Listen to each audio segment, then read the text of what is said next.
जय संविधान, जय भीम, महात्मा गांधी की जय, गोडसे मुर्दाबाद। देखिए, दो तरह की बातें आजकल देश के अंदर हो रही हैं। पहली बात यह है, जो कही जा रही है कि राहुल गांधी में ऐसी दूरदृष्टि कैसे है कि जो वो कहते हैं वो बात सच हो जाती है। और अभी उन्होंने 20-25 दिन पहले एक बात कही थी कि 1 साल के अंदर मोदी जी की सरकार गिर जाएगी। और धीरे-धीरे जब से उन्होंने ये बात कही है, ऐसे-ऐसे इंडिकेटर सामने आ रहे हैं, ऐसी-ऐसी सूचनाएं सामने आ रही हैं कि लगता है कि जो राहुल गांधी ने कहा था वो बात सच होती जा रही है। और उससे भारतीय जनता पार्टी में इतना ज्यादा डेस्परेशन है कि वो दूसरी पार्टियों को तोड़कर, जिनको तोड़ने की आवश्यकता भी नहीं है, अपने पक्ष को मजबूत करने की कोशिश कर रही है, लेकिन विफल होती जा रही है। एक तो राहुल गांधी की ये भविष्यवाणी कि 1 साल के अंदर मोदी जी की सरकार गिर जाएगी, और दूसरी तरफ लोग ये कह रहे हैं, जो धर्मभीरू लोग हैं, वो ये मानते हैं कि भगवान श्री राम के साथ जो खिलवाड़ किया इन गैर सनातनी लोगों ने, असली सनातन धर्म को न मानने वाले लोगों ने, भगवान राम उसका दंड दे रहे हैं। आपको याद होगा 2 साल पहले जब भगवान श्री राम के भव्य मंदिर का प्राण प्रतिष्ठा होनी थी, उसके पहले हिंदू महासभा के राष्ट्रीय महासचिव देवेंद्र पांडे ने एक बात कही थी। उन्होंने कहा था कि जो भगवान श्री राम की असली मूर्ति थी, जो तथाकथित टेंट के नीचे थी और बहुत बरसों से थी, और जो भगवान श्री राम की असली मूर्ति थी, जो स्वयंभू थी, उसे बदल दिया गया और एक नई मूर्ति बनवाई गई, जिसकी प्राण प्रतिष्ठा कर दी। उसमें बहुत ज्यादा लोगों ने ध्यान नहीं दिया उस समय, क्योंकि लोग मोदी जी के इतना ज्यादा उनसे प्रभावित थे कि इन सब चीजों को वो दृष्टिगत नहीं करते थे, इन चीजों को ध्यान नहीं देते थे। लेकिन देवेंद्र पांडे, हिंदू महासभा के राष्ट्रीय महासचिव, ने यह बात कह दी थी। उसके बाद ये धर्मभीरू लोग ये भी मानते हैं कि जब प्राण प्रतिष्ठा हुई भगवान श्री राम के राम मंदिर की, तो वहां पे जिस प्रकार से सनातन धर्म के वेद पुराणों के हर चीज के, शंकराचार्य महोदय के निर्देशों का उल्लंघन किया गया और साधु संतों का अपमान किया गया, और पूरी घटना को एक राजनीतिक घटना बना दिया गया, जिसकी वजह से ज्यादातर राजनीतिक दलों ने बहिष्कार किया उस। और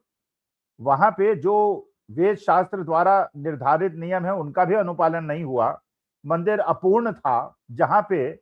मजदूर जूते चप्पल पहन के बीड़े पीते हुए मंदिर के ऊपर काम कर रहे थे, और नीचे प्राण प्रतिष्ठा करा दी गई, जबकि मंदिर के ऊपर जो ध्वज था वो स्थापित नहीं हुआ था, कलश स्थापित नहीं हुआ था। तो दोनों तरह की बात की जा रही है कि राहुल गांधी की दूरदृष्टि, उनकी एनवायरमेंटल स्कैनिंग, और उसके बाद भविष्य की जो बातें आज तक उन्होंने कही हैं वो सच होती जा रही है। और दूसरी तरफ धर्म का जिस प्रकार से तिरस्कार हुआ और उसका पालन नहीं हुआ, जो शंकराचार्य लोगों ने कहा और धर्माचार्यों ने कहा उसका अनुपालन नहीं हुआ, उसका दंड आज के तारीख में वर्तमान सरकार भुगत रही। अब देखिए किस प्रकार से तेजी से घटनाक्रम बदल रहा है, और 1 साल के अंदर मोदी जी की सरकार गिरने की संभावना बन गई है, जिसको 20 दिन पहले तक कोई सोच नहीं सकता था, ऐसा लगने लगा है। और राहुल गांधी की बात सच स्थापित होने लगी है। नंबर 1, आपने देखा अभी तक तो यह बात हो रही थी कि भगवान श्री राम की असली मूर्ति को बदल दिया गया, तो असली मूर्ति कहां गई? क्या उसको किसी ने बेच दिया? और कितने मूल्य में बेचा जो स्वयंभू भगवान श्री राम की मूर्ति थी? दूसरा, प्राण प्रतिष्ठा के नियमों का अनुपालन नहीं किया। और फिर तीसरा, जो अभी कुछ दिन पहले ही बात सामने आई कि वहां पे किस प्रकार से जमीन की बंदरबाट हुई, करोड़ों अरबों रुपए वहां पे बड़े बड़े लोगों ने बनाया, वहां के पूंजीपतियों ने बनाया, और अयोध्या के जो मूल नागरिक थे, जो वहां के किसान थे, उनका शोषण किया गया। और यही कारण था कि 2024 के चुनाव में भारतीय जनता पार्टी को सीट गंवानी पड़ी, जो उनकी बड़ी मजबूत सीट थी, और वहां पे अवधेश प्रसाद समाजवादी पार्टी के मेंबर ऑफ पार्लियामेंट बने।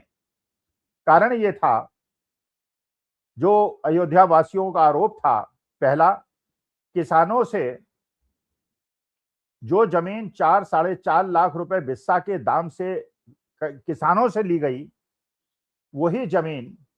राम जन्मभूमि ट्रस्ट ने 40-44 लाख रुपए पर बिस्सा इन पूंजीपतियों दलालों से खरीदा और एक ही दिन के अंदर डील हो गई। मतलब ये किसानों का शोषण हुआ, 4 लाख रुपए पर बिस्सा उन्हें दाम मिला और राम जन्मभूमि ट्रस्ट, जिसमें हम लोगों का पैसा लगा हुआ था, श्रद्धालुओं का पैसा लगा हुआ था, उसने अनाप शनाप दाम में एक दिन के अंदर उन पूंजीपतियों को 4 लाख रुपए की चीज 44 लाख रुपए पर बिस्सा खरीद कर उनको इतना बड़ा फायदा दिया। दूसरा, वहां पे जो मंदिर तोड़े गए, वहां जो दुकानें तोड़ी गई, उसमें जितना कंपेंसेशन उनको दिया गया, दूसरी जगह जहां उनको दुकानें के लिए स्थापित किया गया, उसमें उनसे 20 गुने ज्यादा दाम लिए गए, जिसके वजह से वहां पे बहुत ज्यादा उनके खिलाफ रोष हो गया। तीसरा, वहां पे जो कंस्ट्रक्शन का काम हुआ, जितना भी डेवलपमेंट का काम हुआ, उसमें वहां के लोकल ठेकेदारों का सहायता न लेते हुए गुजरात से आए हुए सभी ठेकेदारों का, ऐसा आरोप वहां के लोग लगाते हैं, गुजरात के ठेकेदारों को काम दिया गया, उन्होंने लाखों करोड़ों नारे न्यारे किए और लोकल पॉपुलेशन को, जो दुकानदार थे, जो ठेकेदार थे, जो किसान थे, उनका केवल नुकसान हुआ। और यही आरोप काशी के अंदर भी वहां के लोकल लोग लगाते हैं कि जब वहां पे महादेव की नगरी में जब वहां डेवलपमेंट का काम हुआ, वहां लोकल ठेकेदारों का उपयोग न करते हुए गुजरात के ठेकेदारों ने फायदा उठाया। तो इस वजह से बनारस में भी अगर चुनाव आयोग की कृपा न होती तो शायद अजय राय वहां के मेंबर ऑफ पार्लियामेंट कांग्रेस के होते और मोदी जी चुनाव हार जाते। लेकिन चलिए, वहां पे किसी तरह से मोदी जी जीत गए, लेकिन अयोध्या हार गए, प्रयागराज भी भारतीय जनता पार्टी हार गई। तो एक तो ये राम मंदिर के अंदर जैसे लूट का पर्दाफाश हुआ कि कैसे वहां जमीन की खरीद फरोख्त पे हुआ, फिर जो वहां चढ़ावा चढ़ाया गया उस पे हुआ, जो लोगों ने चांदी की ईंटें दी, वहां आभूषण दिए, रुपए दिए, उसके अंदर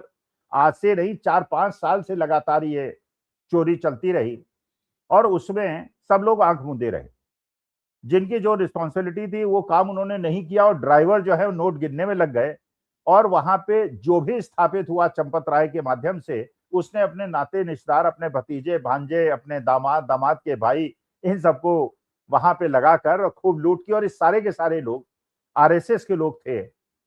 भारतीय जनता पार्टी और संघ के प्रचारक लोग थे और इन्होंने श्रद्धालुओं के सारी जितनी आस्थाएं थी उसका शोषण करते हुए बड़ी बड़ी कोठियां बना ली और बड़ा बड़ा होटल और रिजॉर्ट्स बना के खूब पैसा लूटा। तो एक तो राम मंदिर, जो राम भक्त थे, जिनकी वजह से भारतीय जनता पार्टी को हिंदू राष्ट्र का एक धोखा देके लोगों को गुमराह करने का फायदा इन लोगों ने उठाया। आज की तारीख में सारे के सारे राम भक्त, आप कितने भी सर्वे देख रहे होंगे, कितने भी वीडियो देख रहे होंगे अयोध्या के आसपास की जगहों के, हर जगह के लोग कह रहे हैं कि हमने तो श्रद्धा भाव से, क्योंकि हम सोच भी नहीं सकते थे कि कभी भगवान श्री राम के चढ़ावे में चोरी हो सकती है, दान पात्र से चोरी हो सकती है। नोट 1 लाख की, 1.5 लाख की गड्डी बनाई जाएगी, 50,000 रुपए जैसे ही काउंटिंग सेंटर से बाहर होगा निकाल लिया जाएगा, 1 लाख रुपए बैंक में जमा होगा और 50,000 रुपए पर गड्डी। तो डेली 3-3, 4-4 लाख रुपए की चोरी करते हुए 4 साल में सोचिए कितनी चोरी हुई होगी। जिन लोगों ने चांदी की ईंटें दी उनको रसीद नहीं मिली, उनका कहीं लेखा जोखा नहीं मिल रहा। जिन्होंने रत्न रंजित वहां पे शिलाएं दी, उनका नहीं पता चल रहा। उद्धव ठाकरे ने जो चांदी का मुकुट दिया और 1 करोड़ रुपए दिए, उसका नहीं पता चल रहा, जबकि सबकी रिसीट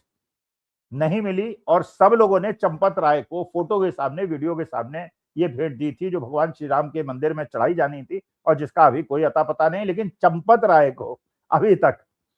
कोई दंड नहीं मिला, उन्होंने केवल रिजाइन कर दिया और ये बताया जा रहा है उन्होंने बहुत बड़ा त्याग किया कि उन्होंने रिजाइन कर दिया।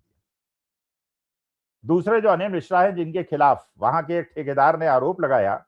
और कहते हैं कि उनके पास उसकी वीडियो रिकॉर्डिंग भी है, ऑडियो रिकॉर्डिंग भी है, कि जब भी वहां कोई ठेका लेने वो जाते थे तो उनसे कहा जाता था कि अनिल मिश्रा को 40% आपको ठेका देना, कट देना पड़ेगा, तभी आप कोई कंस्ट्रक्शन का काम करेंगे। अब आज के तारीख में जितने लोगों ने भी इसका रहस्योद्घाटन किया है वो पत्रकारों के सामने आने से डर रहे हैं और कह रहे हैं, ये बीबीसी की रिपोर्ट भी बताती है कि हम लोगों को धमकियां मिल रही हैं जान से मारने की, इसलिए हम अब कोई पत्रकार से मुलाकात नहीं करेंगे, हमारी जान खतरे में है। तो एक तरफ चोरी और दूसरी तरफ से जिन लोगों ने भगवान श्री राम के मंदिर के अंदर चोरी का रहस्य उद्घाटन किया, उन लोगों को धमकियां, आप समझ सकते हैं कि हमारी सनातनी भावना को किस प्रकार से ठेस पहुंचाई गई। इसके बाद ये तो राम मंदिर की बात हुई, इसके बाद पेपर लीक आप देखिए। आपने जितने लोग भी बुजुर्ग हैं, जो 40-50 साल से ऊपर के हैं और जो कांग्रेस के जमाने में जिन्होंने ग्रेजुएशन पोस्ट ग्रेजुएशन एग्जाम दिए होंगे, उन्होंने कभी पेपर लीक के बारे में नहीं सुना होगा। लेकिन पिछले 12 साल से जब से भारतीय जनता पार्टी सरकार बनी है, आपने हर पेपर को लीक होते हुए या कोर्ट से उसको स्टे होते हुए देखा होगा, बच्चों को परेशान होते हुए देखा होगा, लोगों को नौकरी न मिलते हुए देखा होगा। और अभी जंतर मंतर के अंदर जो कॉकरोच जनता पार्टी वाले हड़ताल कर रहे हैं और प्रोटेस्ट कर रहे हैं, उसके बाद जो महाराष्ट्र के अंदर टीटी का एग्जामिनेशन हुआ है, उसका पेपर भी लीक हो गया। बल्कि जो री नीट एग्जाम हुआ है, उसके अंदर भी आरोप लगे हैं कि बिहार के अंदर तो कम से कम 25-30 मुन्ना भाई एमबीबीएस पकड़े गए हैं, जहां पे एम्स के बच्चे बायोमेट्रिक को धोखा देते हुए एग्जामिनेशन में अपीयर हुए, अरेस्ट कर लिए गए, लेकिन केवल बिहार में अरेस्ट हुए, बाकी देश के अंदर अरेस्ट नहीं हुए। जिससे ये शंका होती है कि कहीं ऐसा तो नहीं बिहार के अंदर तो वो पकड़े गए, लेकिन बाकी देश के अंदर खुलेआम डकैती और चोरी हुई है। और जो अच्छे बच्चे थे, जिन्होंने अच्छा एग्जाम दिया था, जो प्रतिभावान थे, जिनको डॉक्टर बनने की संभावना थी, उनका हक छीनकर 25-25, 30 लाख रुपए में ये मुन्ना भाई एमबीबीएस ने पेपर्स दिए हैं। तीसरे नंबर पे हम आते हैं कि किस प्रकार से एक बहुत बड़ा कांड आपने सुना था कि अमेरिका के अंदर वहां पे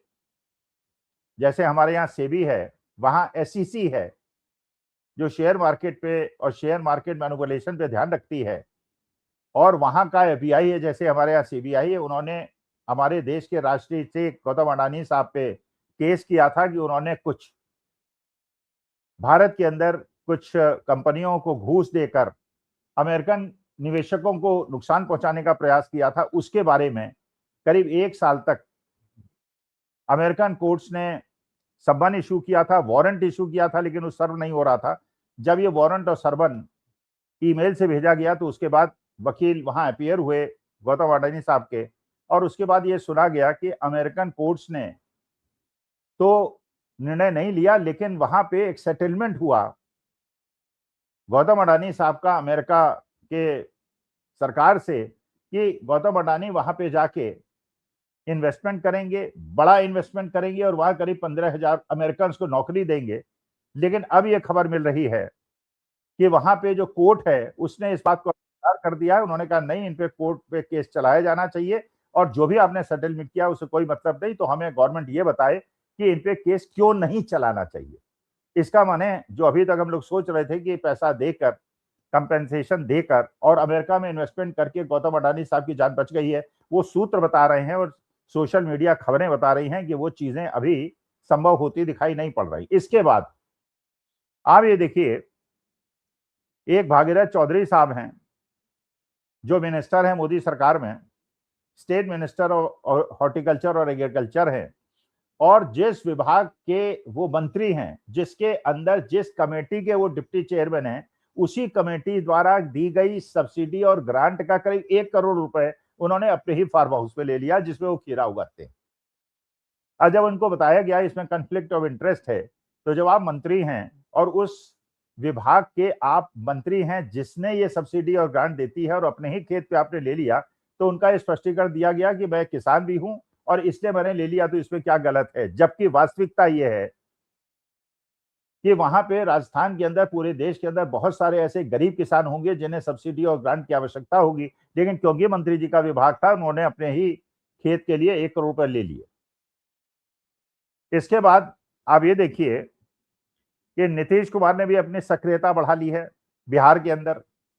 वो जनपद जनपद जा रहे हैं, वो अपनी जड़ों को मजबूत कर रहे हैं, क्योंकि वो जान रहे हैं कि 2027 का उत्तर प्रदेश का चुनाव और उसके बाद 2029 का पार्लियामेंट का चुनाव बहुत ज्यादा महत्वपूर्ण है, और उनका एक रोल नॉर्थ इंडिया के अंदर अगर डिलिमिटेशन हो गया, बहुत ज्यादा इंपॉर्टेंट हो जाएगा। और अगर उन्होंने अपनी बार्गेनिंग पावर को बीजेपी में कम करने की बीजेपी ने कोशिश की, तो वो अपना दूसरा विकल्प यूपी में जाने की खोल के रखना चाहते हैं और अपना महत्व दिखाना चाहते हैं, और 2027-29 में पूरी पाले को पलटना चाहते हैं। उन्होंने ही अपना रुख बदलना शुरू कर लिया। और उधर चंद्रबाबू नायडू ने भी रेवंत रेड्डी के साथ मीटिंग करके, डीके शिवकुमार के साथ मीटिंग करके और विजय थलापति विजय के साथ मीटिंग करके और ये बात कह के कि कांग्रेस के अंदर ये दो लोग डीके शिवकुमार और रेवंत रेड्डी बहुत प्रतिभावान व्यक्ति हैं, भारतीय जनता पार्टी की चूल्हे हिला दी हैं। और उनके बेटे नारा लोकेश ने भी ये कह दिया है कि मैं राहुल गांधी से बहुत ज्यादा प्रभावित हूं, जिनको पप्पू कह के बहुत ज्यादा बदनाम किया गया था पूंजीपतियों के पैसे से, लेकिन जिस प्रकार से उसने फाइट बैक किया है, जिस प्रकार से उसने पदयात्रा की है और जनता से संपर्क साध के अपने को पुनः स्थापित किया है और आज की तारीख में बड़े विकल्प के रूप में स्थापित किया है, मैं उससे ज्यादा प्रभावित हूं। इसका माने नीतीश कुमार और चंद्रबाबू नायडू इस बात से बहुत ज्यादा परेशान हैं कि जिस प्रकार से बंगाल के अंदर टीएमसी को तोड़ा गया है, जिस प्रकार से महाराष्ट्र के अंदर उद्धव ठाकरे की पार्टी को तोड़ा गया है और जिस प्रकार से मोदी जी एक नई एनडीए बनाने की कोशिश कर रहे हैं, जिसमें पुराने सहयोगों को बाहर निकालकर ये नए टेंट हाउस की कुर्सियों वाले जो एक प्रकार के डरे हुए लोग हैं, उनको अपने समर्थन में खड़ा होकर अपनी सरकार को बचाने का प्रयास कर रहे हैं। लेकिन जिस प्रकार से ये घटना अमेरिका के अंदर हो रही है, जिस प्रकार से भारत के अंदर स्टूडेंट एजिटेटेड हैं, जिस प्रकार से राम भक्त एजिटेटेड हैं, जिस प्रकार से चंद्रबाबू नायडू और नीतीश कुमार उत्तेजित हैं और जिस प्रकार से भागीरथ चौधरी बेईमानी कर रहे हैं और बेईमानी करके उसको जस्टिफाई कर रहे हैं, मुझे ऐसा लगता है कि राहुल गांधी ने जो कहा है वो बात सच होने वाली है और मोदी जी की 1 साल के अंदर सरकार अस्थिर हो जाएगी, गिर जाएगी और एक नए चुनाव की शायद आवश्यकता पड़ जाए। और जो राम भक्तों के ऊपर जिस प्रकार का उनके आस्था के साथ खिलवाड़ हुआ है, उसका भी दंड शायद इस सरकार को मिलने वाला है। तो लगता है कि जो बात राहुल गांधी ने कही वो पुनः अभी सत्यापित होने वाली है। जितनी बात भी आज तक उन्होंने पिछले 2-3 साल के अंदर कही हैं, वो सत्यापित हुई हैं। जब उन्होंने जो कहा है वो सच हुआ है। लगता है कि 1 साल के अंदर देश के अंदर सत्ता पलटने वाली है, क्योंकि युवाओं के अंदर, किसानों के अंदर और राम भक्तों के बीच में जिस प्रकार का असंतोष है और इसमें ज्यादातर लोग ऐसे हैं जो हिंदू समाज से आते हैं, जो पहले भारतीय जनता पार्टी के वोटर थे और जिस प्रकार से दिल्ली, हरियाणा, पंजाब, यूपी हर जगह मकान तोड़े जा रहे हैं, झुग्गियां तोड़ी जा रही हैं, उससे भी लगता है कि भारतीय जनता पार्टी अपने अंत के लिए खुद ही नियति को न्योता दे रही है। नमस्कार, धन्यवाद और प्रणाम।